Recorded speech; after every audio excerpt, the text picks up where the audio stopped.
반갑습니다, 여러분. 질문을 한 가지 하고 시작하겠습니다. 여러분 혹시 고민하시는 문제 있습니까?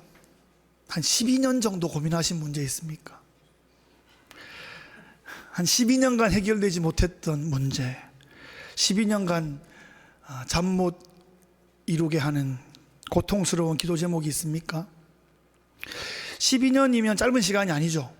갓 태어난 애가 중학교 들어갈 때까지 정도의 시간입니다.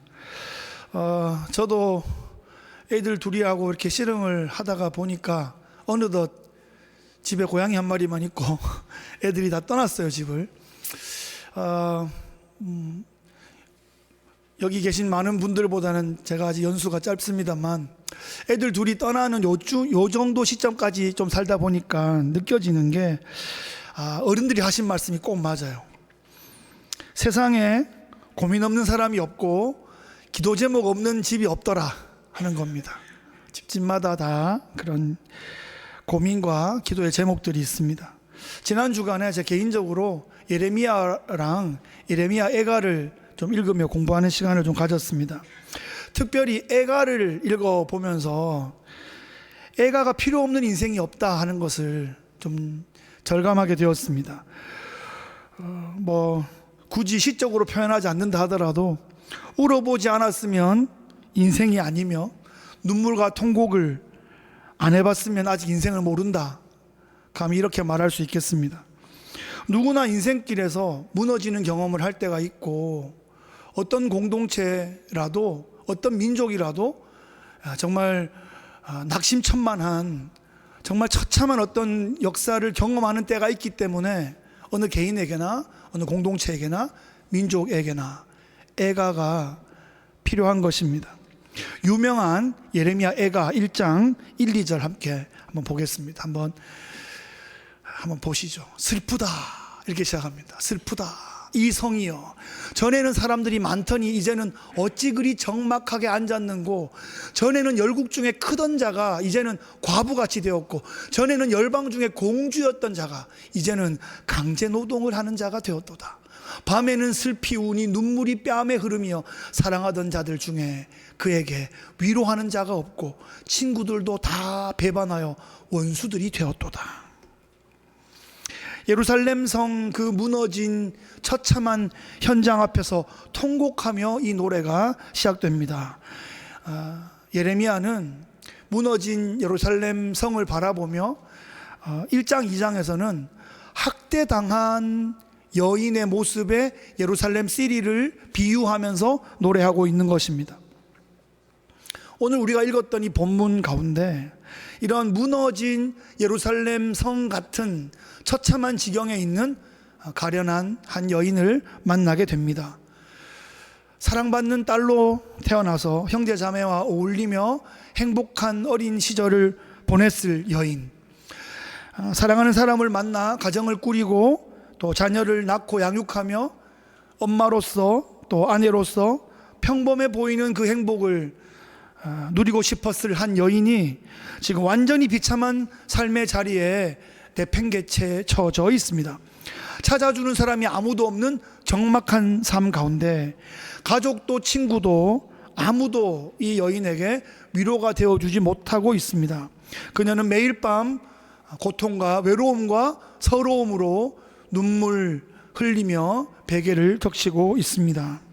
그녀는 지난 12년 동안 혈루증이라는 병을 앓고 있습니다. 레위기에서 유출병이라고 기록되어 있는 그 병인데요, 지속적인 자궁출혈이 계속 일어나는 병입니다. 그래서 고대 세계에서는 아주 부정한 병으로 취급이 되었습니다. 부정한 병이라고 하는 것은 신체적으로 많은 고통을 당하는 그것뿐 아니라 관계적으로도 소외되고 제사 드리는 상황에서 제2적으로 부정하고 영적으로 버림받는 최악의 상태로 이어진다라는 의미입니다. 처음에는 치료하려고 많은 애를 썼을 겁니다. 이 본문과 병행하여 있는 본문이 마가복음 5장인데 마가복음에 보면 가능한 모든 의사를 다 만나봤는데 아무 효험이 없었고 가진 재산을 다 탕진했다, 이렇게 표현하고 있습니다. 그 정도 되면 몸도 마음도 영혼도 다 만신창이가 되었을 겁니다. 여러분, 지금도 아니고 2000년 전에 이런 상태에 있는 여인이라면 삶의 희망이 있을까요? 어떤 개선의 여지가 있을까요? 여러분, 이 여인이 처한 상황에 좀 공감이 되십니까? 잘 공감이 안 되시죠? 나는 괜찮은데 우리 집은 그 정도는 아닌데 혹시 이런 생각이 드십니까? 인생이란 어느 누구나 이런 자리 있을 수 있고 언제나 이런 상황이 있을 수 있기 때문에 우리는 겸허한 마음으로 또는 또 간절한 마음으로 이 본문을 함께 대했으면 좋겠습니다.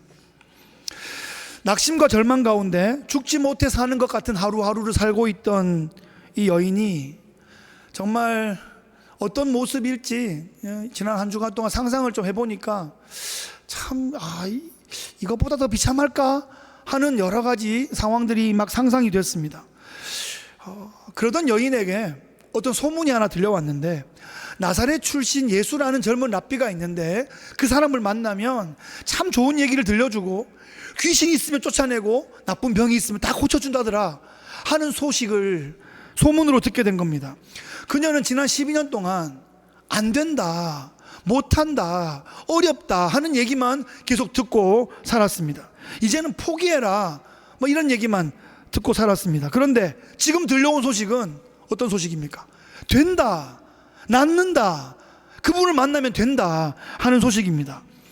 믿음은 들음에서 난다 이런 말씀이 성경에 있는데, 물론 여기서는 예수님의 말씀을 들을 때 구원의 믿음이 생긴다 그런 말씀이지만 일반적으로도 충분히 우리가 적용해 볼 수 있는 말씀입니다.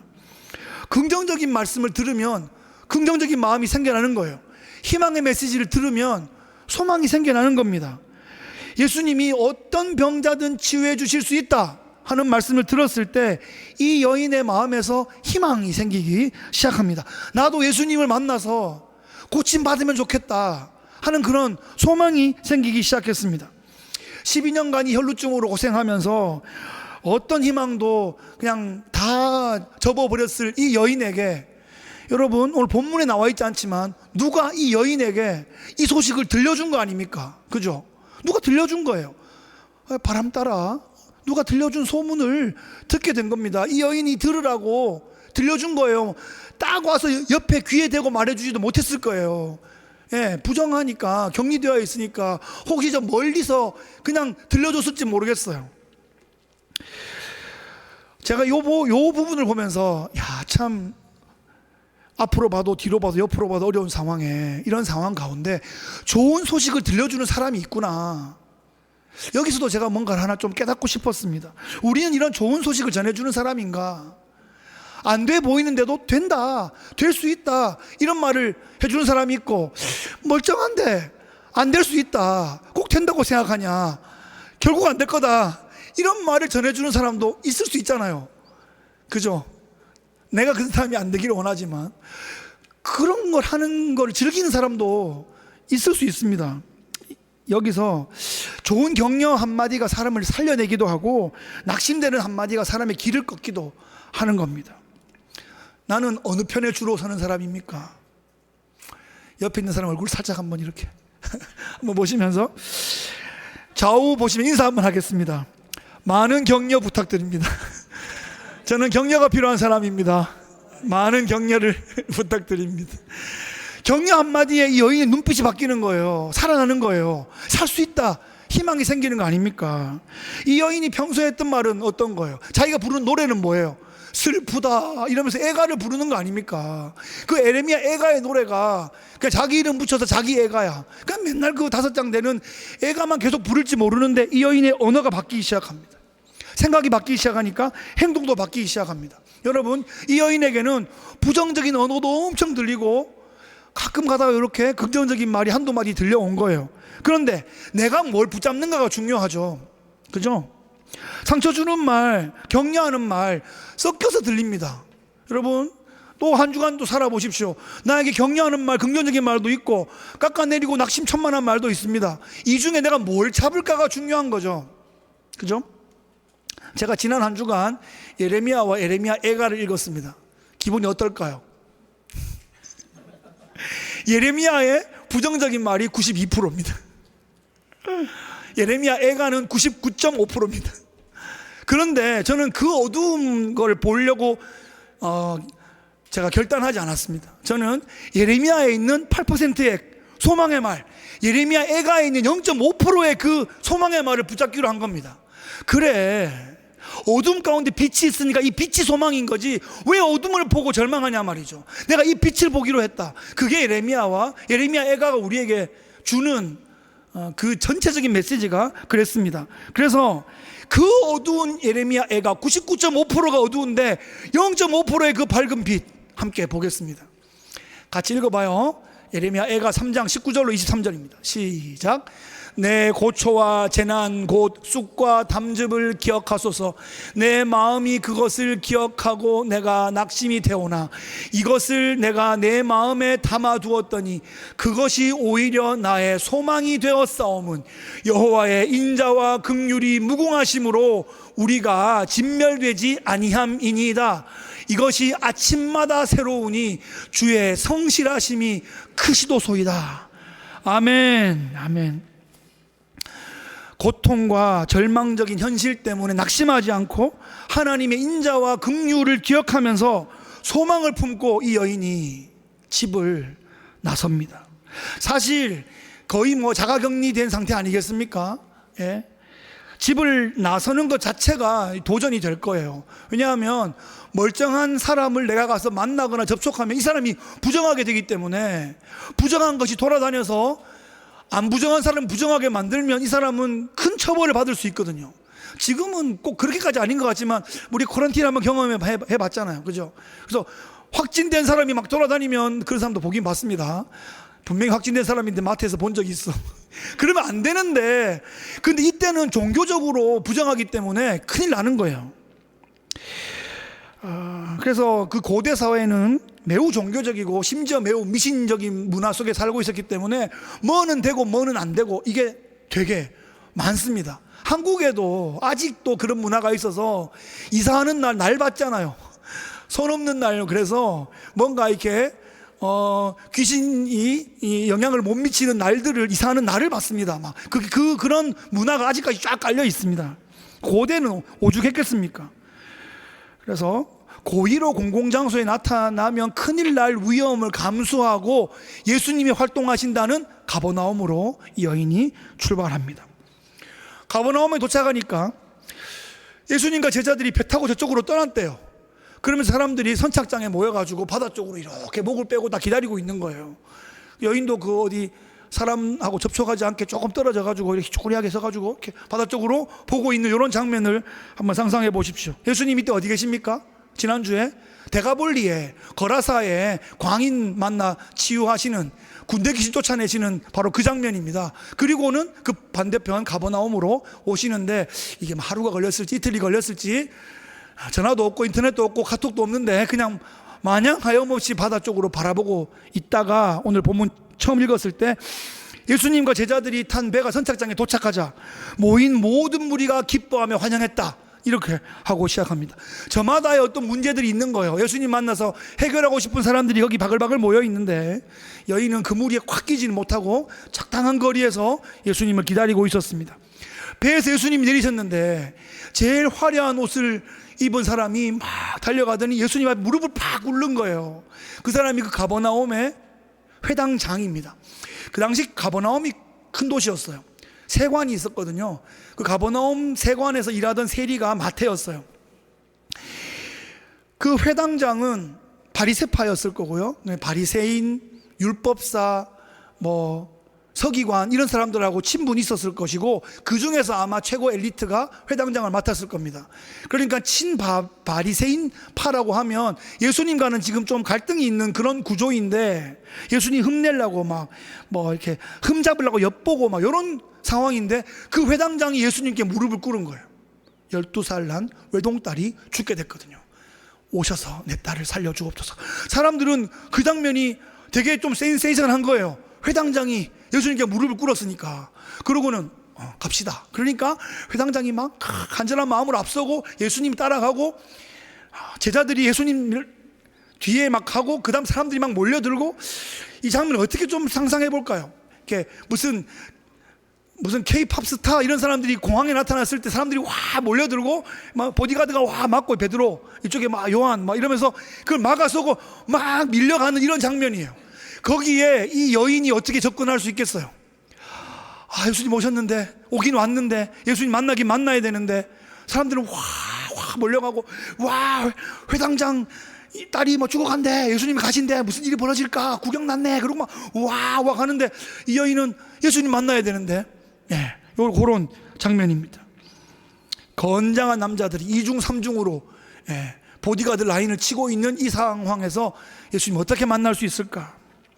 이 여인의 계획은 뭐였냐면 예수님의 옷자락을 만지겠다 하는 계획이었습니다. 여기서 옷자락은 사실은 옷술이라고 하는 부분입니다. 유대 사회에 그 겉옷에 네 귀퉁이에 옷술을 달았어요. 이미지를 한번 보여주시죠. 파란색으로 된 여기 하늘 색깔이에요. 하나님의 거룩함을 상징하는 파란색으로 된 옷술을 옷의 네 귀퉁이에 달았다고요. 저기에는 하나님과 관계가 달려있고 거룩함과 경건함과 또 하나님의 권위 뭐 이런 게 달려있는 그런 의미입니다. 그래서 하나님께서 이스라엘 백성에게 겉옷을 만들 때 네 귀퉁이에 술을 달아라 이렇게 말씀했는데 그 이유는 이 옷술을 보면서 하나님의 계명을 기억하고 거룩한 삶을 유지하는 상징으로 저것을 달았던 겁니다. 내려주시고요. 예수님 시대 때 여러분 바리새인들의 외식 아시죠?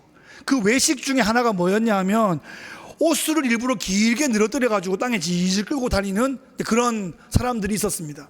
저는 그걸 처음 봤을 때 그 본문을 봤을 때 옷이 바닥에 질질 끌고 가면은 좀 이상하다 생각했는데 옷이 끓는 게 아니고 옷 네 귀퉁이에 술을 길게 해가지고 그거 최대한 길게 하면 땅에 닿을 듯 말 듯 한 거예요. 그걸 보고 내가 얼마나 경건한 사람인가 내가 얼마나 하나님과 가까운 사람인가를 과시하는 그런 용도로 그게 쓰였단 말입니다. 또 하나 여러분들이 알만한 예를 두 개 들어드리면 열왕기 시대에 엘리야와 엘리사가 있습니다. 그죠?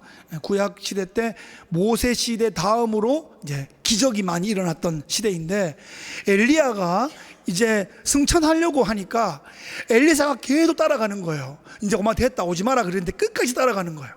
베델 가니까 베델 따라오고 사마리아 가니까 사마리아 따라가고 이렇게 막 따라가다가 결국은 회오리 바람을 타고 엘리야가 승천할 때 겉옷을 벗어서 엘리사에게 줍니다. 엘리사는 그 겉옷을 받고 싶었던 거예요. 막 추분데 잘 됐네 이래가지고 그 겉옷을 찾는 게 아니고 엘리야의 그 겉옷에 달린 옷술 거기에 담겨있는 하나님과의 관계 그 경건과 거룩과 능력 그것을 전수받고 싶은 거예요.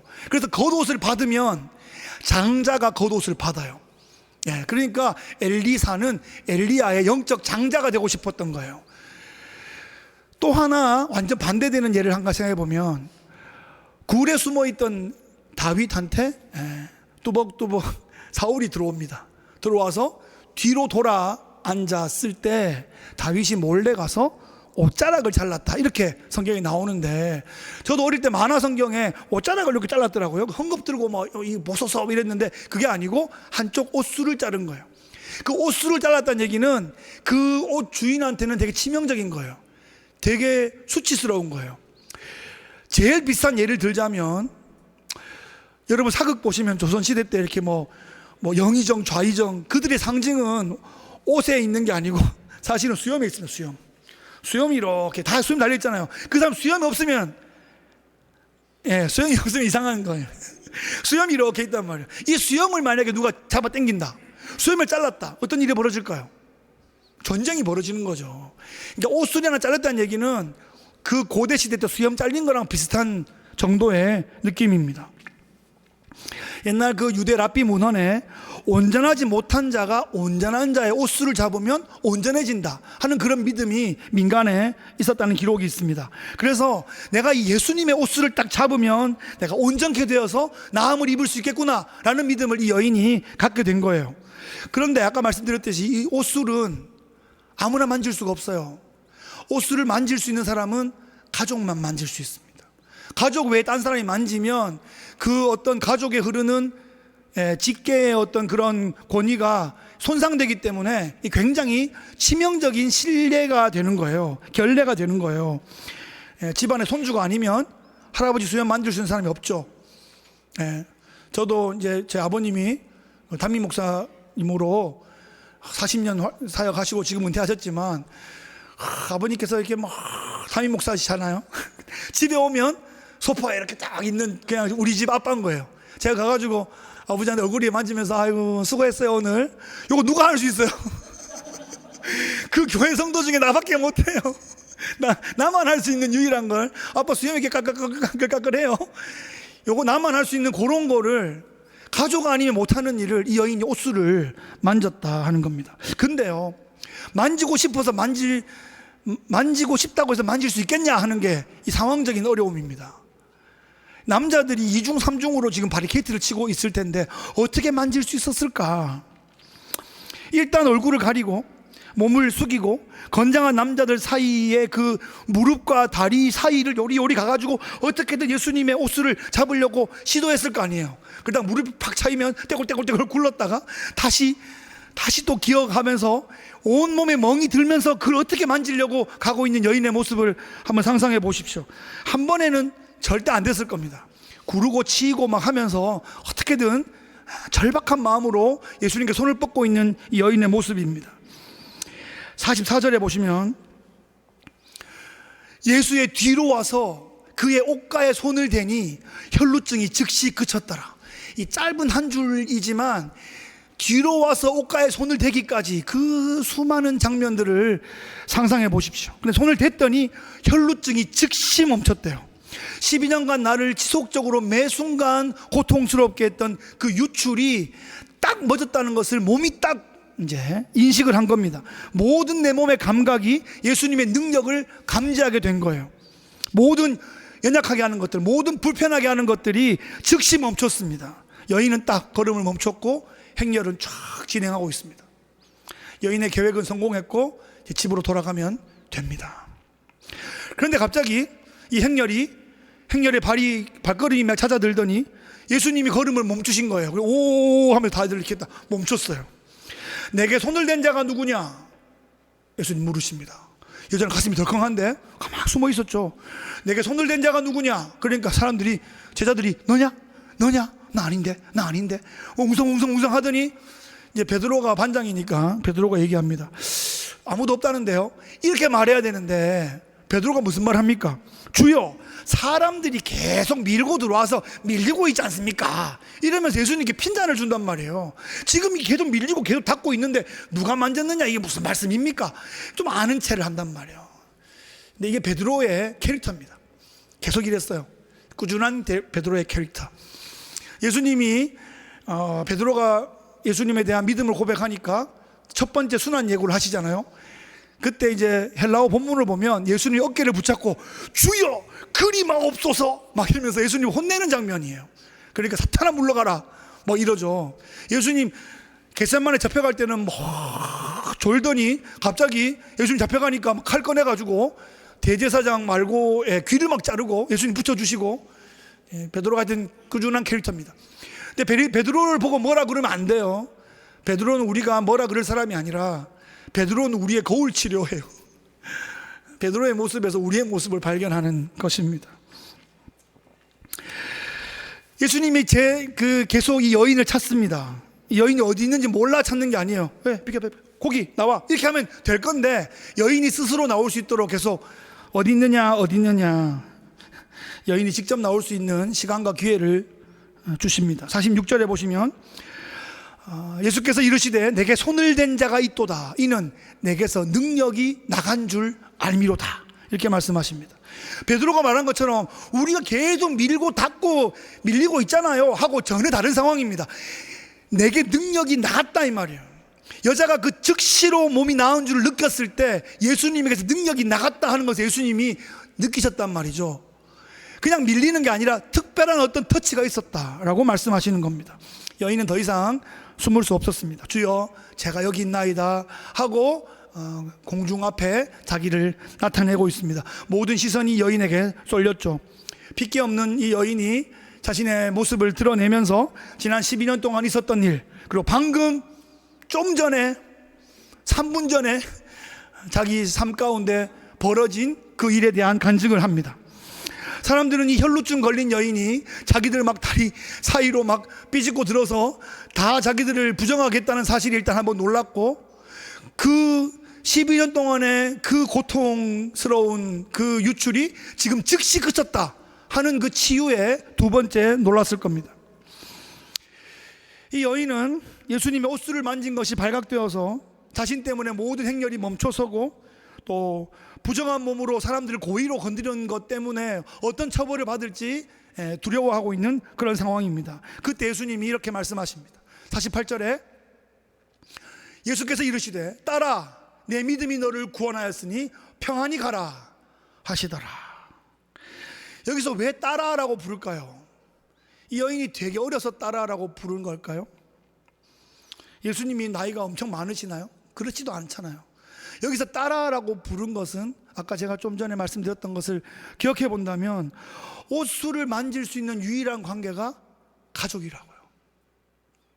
딸아, 하나님의 딸아, 내 딸아 이렇게 부르면서 나와 가족이다, 하나님의 딸이다 이렇게 인정해 주시는 겁니다. 하나님과의 가족 관계로 초청해 주시는 장면입니다. 옷수를 만진 것에 대한 이해 정도가 아니라 허용, 허락, 공유, 하나님의 딸이니까 많은 사람들 앞에 여인이 나았고 만지는 것도 괜찮고 모든 것이 다 평안히 가라 라고 예수님이 모든 갈등을 다 일시에 해소시켜 주십니다. 앞으로 이 여인은 그 불치의 병에서 나은 것뿐 아니라 그리스도의 십자가를 통해서 온전한 치유와 온전한 구원을 경험하게 될 것입니다. 십자가가 이 여인의 삶의 진정한 평강으로 임하게 될 것입니다. 이 이야기는 야이로의 이제 딸의 죽음과 또 놀래서 그 집에 가서 베드로, 야고보, 요한만 데리고 들어가서 이 딸이 잔다 그러고 그 딸을 일으키시는 장면까지 이어집니다. 그래서 사실 오늘의 이 이야기는 야이로의 딸의 죽음의 그 소생 사건 사이에 혈루증 여인 사건이 있음으로써 샌드위치 구조를 가지고 있는데 12살 난 딸아이와 12년 혈루증의 여인 둘 다 구원받은 아주 행복한 날입니다. 오늘은 말씀을 정리하겠습니다. 12년 동안 혈루증을 앓던 여인의 모습 속에서 나를 발견해 볼 수 있을까요? 여러분 12가 왜 이렇게 많이 나올까요? 성경에서 12는 완전수이고 한 단위입니다. 그걸 본따서 우리가 12시간 단위의 시간을 재고 12달의 시간을 또 1년의 시간을 또 살아갑니다.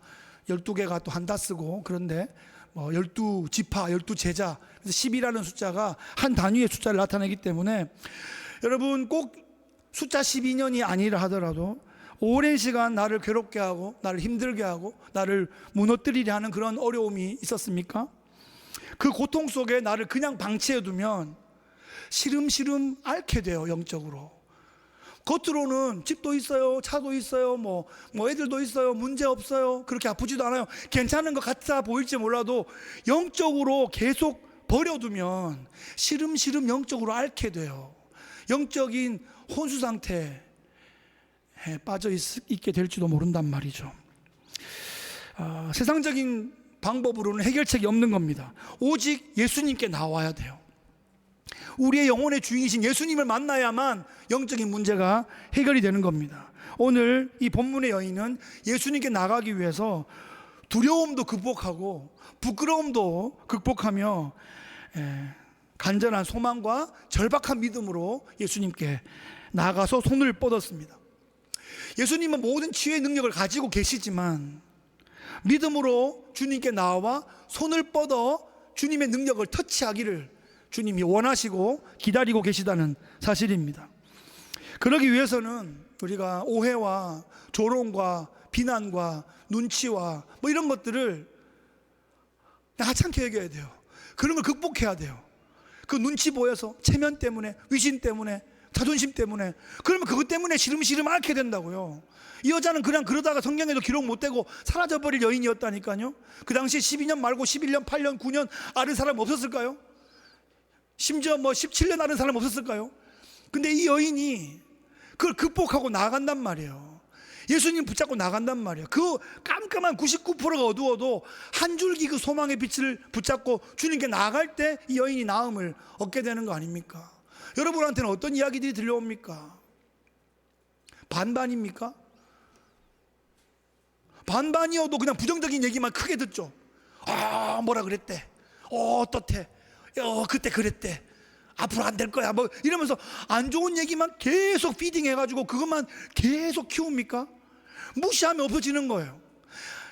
작은 소망도 굳게 붙잡으면 그것이 내 것이 된다고요. 이 여인의 이 믿음을 사실 우리가 좀 도전을 받아야 됩니다. 사탄이 여러분 뭐하고 있는 줄 아시죠? 사탄은 에덴 이후로 한 번도 하나님 백성들을 낙심하고 포기하게 하는 일을 멈춰본 적이 없습니다. 그 정도가 아니라 데이터가 계속 쌓이고 있고 계속 아주 지능적으로 치명적으로 그 일을 잘 해내고 있습니다. 그래서 내 힘으로는 안 되는 거예요. 혼자는 안 되는 거예요. 혼자 있으면 양무리가 같이 있으면 또 보호가 되는데 혼자 있으면 그냥 적의 타겟이 되는 겁니다. 사탄은 우리가 계속 주저앉아서 그냥 상처받고 그냥 계속 희쭈구리하게 있기를 바라는 게 사탄인데, 믿음을 가지고 소망을 붙잡고 나와야 돼요. 주님께로 나와야 돼요. 그거를 오늘 이 본문이 얘기합니다. 성령님께 우리 요청합니다. 성령님, 우리를 주님께로 이어주세요. 주님의 능력이 제게 임하게 해주세요 라고 요청하면서 주님께 우리의 믿음을 보여드리며 나가는 것입니다.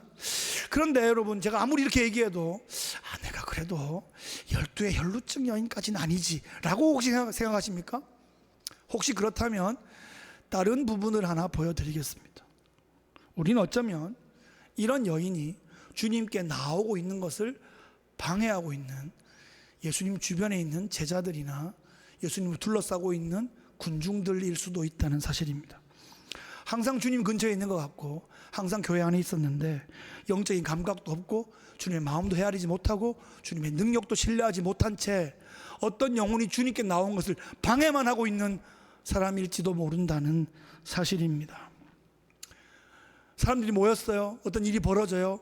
예수님이 사람들만 낫게 해요. 그게 마치 자신의 사역인 양 의지되면서 뽐내고 있는, 그러면서 예수님 십자가에 잡히시기 직전까지 서열 싸움만 하고 있는 제자들의 어리석은 모습이 우리의 모습일지도 모른다는 사실입니다. 혹시 내가 주님께 나오는 영혼들을 가로막고 있지는 않았는가 살펴보시기 바랍니다. 우리는 영혼들이 주님께 나오는 데에 도움을 주는 중보자들이 되어야 합니다. 내가 주님을 독차지해버리면서 아무런 능력도 나는 경험하지 못하고 믿음을 발휘하지도 못했던 그런 생활에 종지부를 찍어야 됩니다. 하루라도 신앙생활을 먼저 시작했다, 하루라도 교회 생활을 먼저 시작했다, 그것은 그 다음에 하루라도 다음에 오는 사람을 돕기 위해서 먼저 부르신 것이다 하는 것을 기억해야 됩니다. 이번 주 금요일부터 충계 사경회가 열립니다. 많이 열심히 외부에 광고하지는 못한 것 같아요. 그냥 기도만 매일 밤마다 와서 기도만 하고 있는데, 여러분 좋은 일이 있으려고 하면 사탄의 시험이 있습니다. 왜냐하면 여러분, 사탄은 그 일을 하고 있고 잘 해내고 있습니다. 이길 수 있는 방법은 성령께 의지하고 주님 붙잡는 것 외에는 길이 없는 거예요. 기도하는 것 외에는 길이 없는 겁니다. 이번에 행복한 공동체라는 주제로 이 말씀 사경회가 열리는데, 그 행복한 공동체 우리도 이루기 위하여 절박한 마음으로 회복을 위해서 함께 기도하면 좋겠습니다. 과거의 아픔에 묶이지 말고, 현재 상황에 지치거나 낙심하지 말고, 어두운 면을 많이 보지 말고 살리는 말, 소망의 말을 더 강하게 붙잡고 믿음의 말, 승리의 말 선포하시기를 바랍니다. 주님께서 말씀하십니다. 딸아, 내 믿음이 너를 구원하였으니 평안히 가라. 한번 따라합시다. 딸아, 내 믿음이 너를 구원하였으니 평안히 가라. 할렐루야. 아멘. 믿음으로 예수님의 능력의 옷수를 붙잡고 예수님의 모든 완전케 하심과 새롭게 하심을 누리는 믿음의 아들, 딸 되시기를 예수님 귀하신 이름으로 축복합니다. 아멘.